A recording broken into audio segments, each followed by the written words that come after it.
స్థానికులు ఆ రోజు యువకులు విష్ణువంత్ రెడ్డి గారి మా గ్రామంలో చదువుకున్న వ్యక్తులు ఎక్కువ ఉన్నాము, మా గ్రామానికి గ్రౌండ్ కావాలని అడిగితే ఆ రోజు ఏ గవర్నమెంట్ ఫండ్ లేదంటే కూడా సొంతంగా 11 లక్షల రూపాయలు పెట్టి గ్రౌండ్ కల్పించిన దాకా అయ్యా ఇంతవరకు చెప్తున్నా.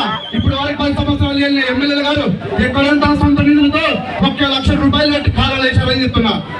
మరి 1 లక్ష రూపాయలు పెట్టి వేయాలని వ్యక్తి 11 లక్షల రూపాయలు తన సొంత నిధులతో గ్రౌండ్ పూర్తి చేసిన వ్యక్తి. మరి ఆ రోజు అలాగే సిసి రోడ్ చేశాం.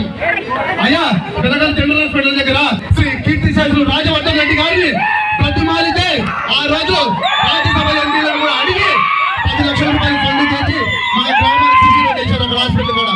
మరి పెన్షన్ల విధానము, హౌసింగ్ కార్పొరేషన్, ఇవన్నీ ఒక బెలగల్ మండలానికి వందలాదిగా సాయం చెప్తున్న వ్యక్తి ఎవరైతే విష్ణువంత్ రెడ్డి గారు. మరి ఈ రోజు ఓట్లాడే ధైర్యం ఒక తెలుగుదేశం పార్టీకి ఉంది. నిన్న వైసీపీ పార్టీ వాళ్ళు వచ్చారు. అయ్యా మీకు నిన్న వైసీపీ వాళ్ళు ఓటాడుతున్నా, మీరు ఇంతవరకు ఏమైనా ప్రోగ్రామ్ చేశారు కానీ ఒక పని ఏదైనా చేసేది ఉంటే మీరు ఓట్లాడే ధైర్యం మీకు ఉండేది. మీరు పని చేస్తామంటే ఎంతసేపు చంద్రబాబు నాయుడు మీకు చంద్రబాబు దగ్గర గ్రామాల్లో కక్షలు పెట్టే వాళ్ళు ఎవరయ్యా మీరు? ఒకటి విష్ణువంత్ రెడ్డి గారికి ఒకటే తెలుసు, విష్ణువంత్ రెడ్డి గారిని నమ్ముకుంటే అభివృద్ధి చేస్తాడు, విష్ణువంత్ రెడ్డి గారిని నమ్ముకుంటే పరిపాలన చేస్తాడని తప్ప వేరే ఆస్తి లేదు. కాబట్టి అందరికీ ఓడేసి చెప్తున్నాను, మీకందరి చేతులకి నమస్కారం చెప్తున్నాను.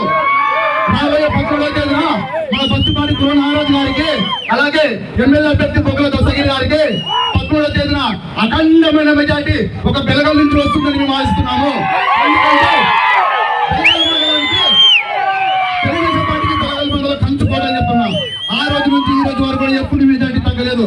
కాబట్టి బెలగల్ మండలం నుంచి కూడా అత్యధిక మెజార్టీ ఇస్తారని ఆశిస్తూ మరి నాకు ఈ అవకాశం ఇచ్చిన మీ అందరికీ నమస్కారం తెలియజేసుకుంటూ సెలవు తీసుకుంటున్నాం. జై తెలుగుదేశం. సైకిల్ గుర్తుకే చంద్రబాబు గారి నాయకత్వం, విష్ణువంత్ రెడ్డి గారి నాయకత్వం. జై హింద్.